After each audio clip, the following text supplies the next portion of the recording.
Hello, what's going on, guys? Game Taco for the win. So, I haven't gotten a chance to make a video in the past few days, so I'm sorry about that. But we're going to remedy that situation right now because we are going to fight a 6-star quest. It is called Bye Bye Bloom, Hunt a Crimson Qurupeco in the Flooded Forest. Now, this is not going to be as easy as it sounds. I know you're thinking, oh, the Qurupeco, he's easy mode, right? Well, unfortunately, we have something else to worry about with. So you'll see when we get there. Anyway, here's what you're going to need. You're going to need potions. Make sure you bring your mega potions because you will need those too.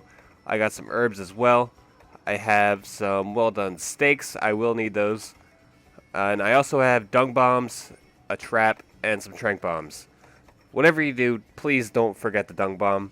And I'm just going to have the Pitfall Trap and the trank bombs just in case because I definitely don't want this fight to go on longer than it has to. Even though it says to kill it, you can just trap it and be done with it. So, some recipes for that in case you don't know. The potions are herbs and blue mushrooms, mega potions, potion and honey. Let's see. Bomb casing. You need those to make the dung bombs. So you could get those from sap plants and stones. And then you could make the dung bombs from the bomb casings and the dung. And then the traps are just nets and trap tools, and then trap tools and thunderbugs. Pretty simple stuff. Let's see if there's anything else. I believe that... Oh, the trank bombs. They are tranquilizer and bomb casing. So I believe that's everything. As you can see, my combo list is pretty much barren. Let's go ahead and eat real fast. I'm just going to go with... I'll get some buffalo butter. And... I'm going to go with the steamed buffalo butter and fatty tomato because it gives me thunder resistance. And the Crimson Qurupeco is a thunder monster, so that will probably be helpful. Oh, and before I forget... Oops, I don't want to talk to you. My equipment for this battle is Snow Slicers+. That's because the Crimson Qurupeco is most weak to ice, so that's what I'm going to be using. You can get those, I think, just from... You need like one piece from a Barioth, and then the rest are just like Lagombi pieces or something. It's really simple to get. And then I just have the regular Lagiacrus armor. That's because this is my highest defense. So that's all I'm really concerned about with that. And then my talisman doesn't do anything, unfortunately. So I guess that's everything. Now, I'm probably going to not have any commentary when I play through this because I don't want to be distracted. So I'll go back in later and edit in the important parts of the battle and things like that.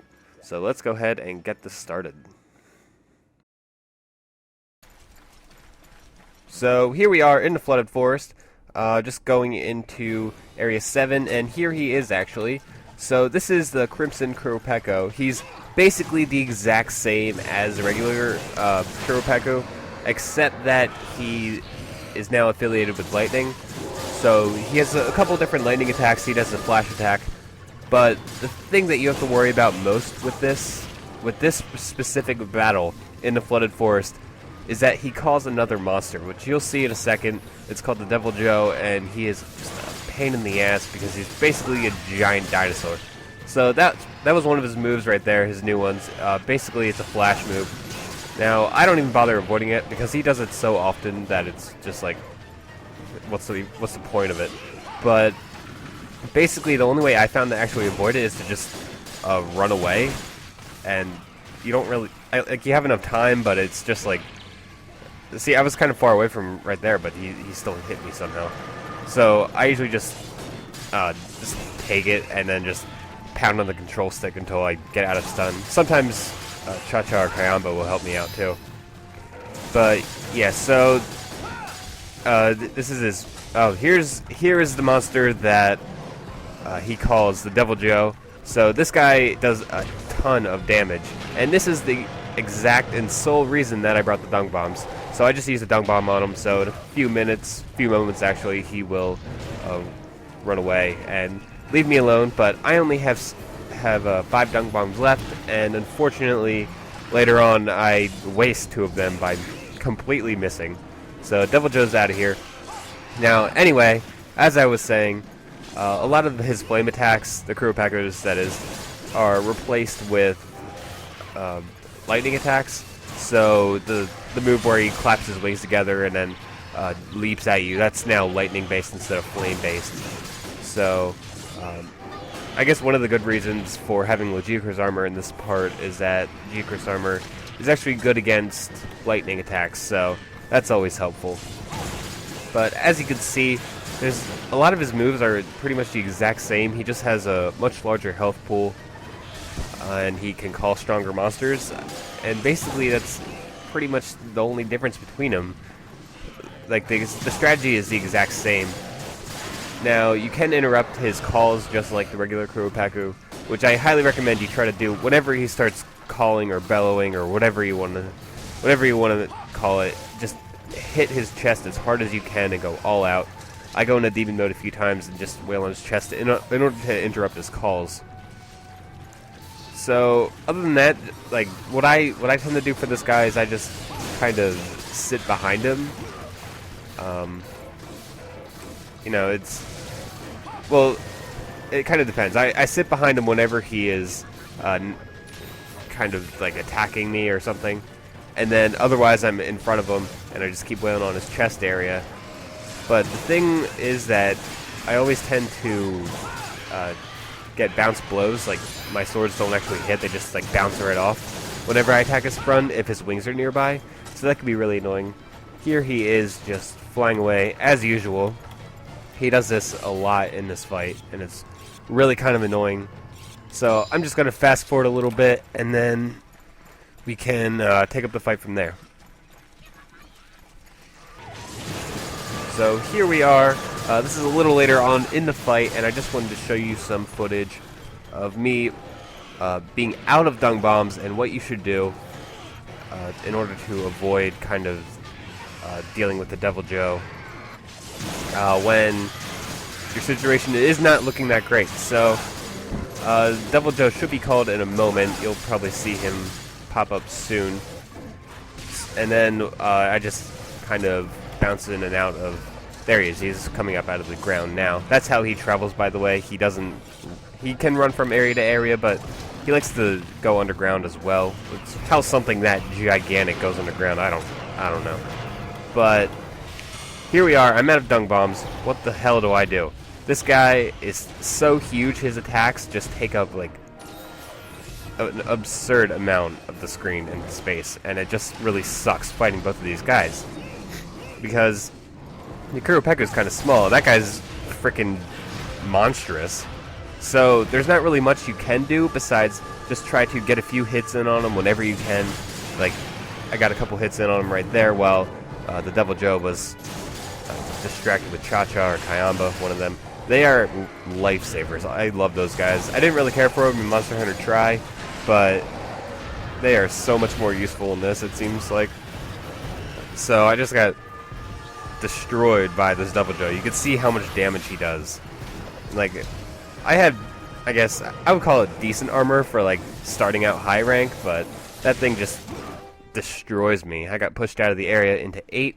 So I'm just going to, I believe, sharpen my weapon and then take a potion or something. And then I'll head back into the fray. I guess I'm not taking a potion. Oh, well.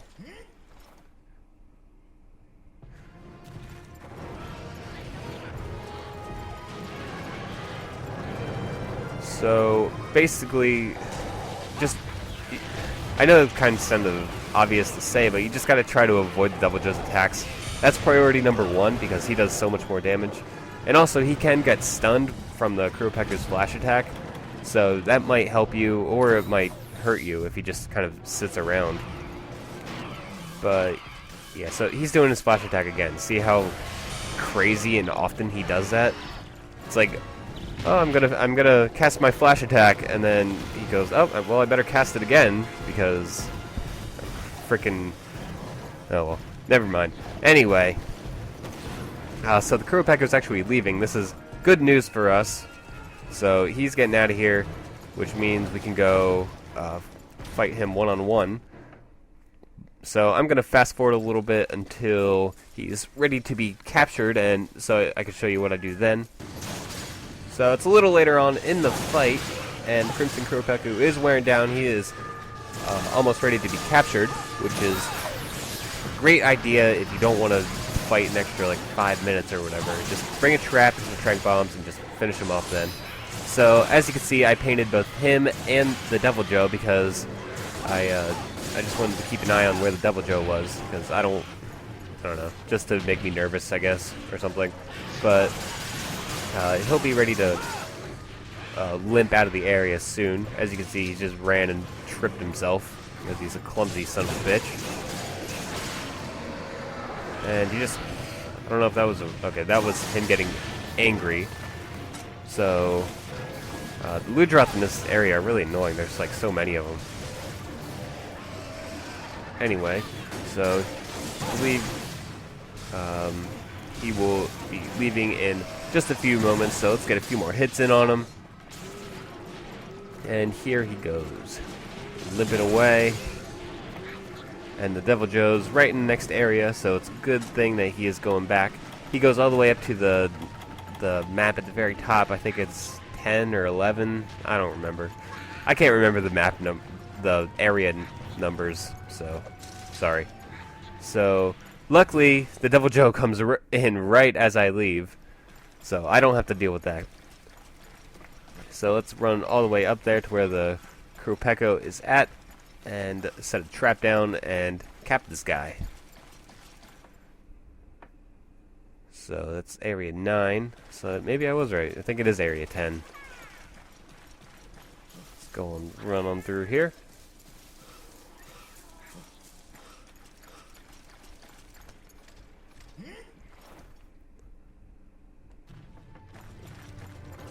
And there he is. So I have this Pitfall Trap.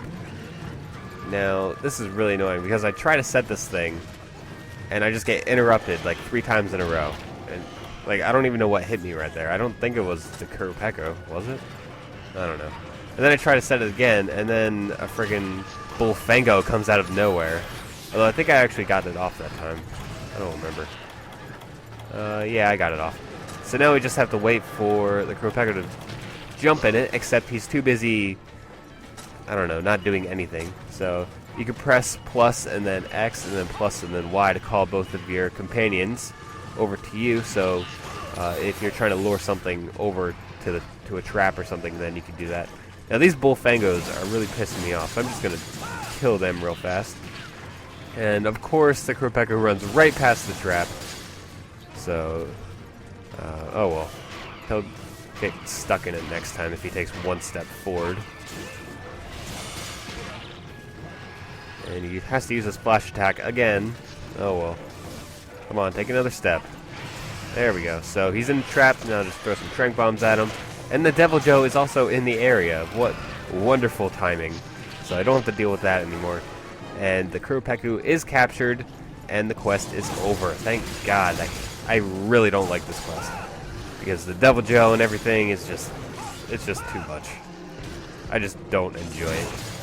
Anyway, this is the quest Bye Bye Bloom to hunt a Crimson Qurupeco. I captured it in this. It doesn't matter what you do.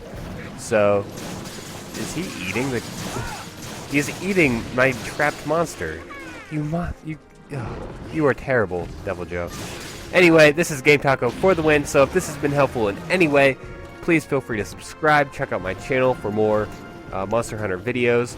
I also have other Let's Plays and commentaries and gameplays and all sorts of crazy things, so check it out. I'm sure there's something that will either be helpful or that you will like, hopefully. I hope there is something there. But anyway, I guess that's everything, so I will see you guys later. Have a good one.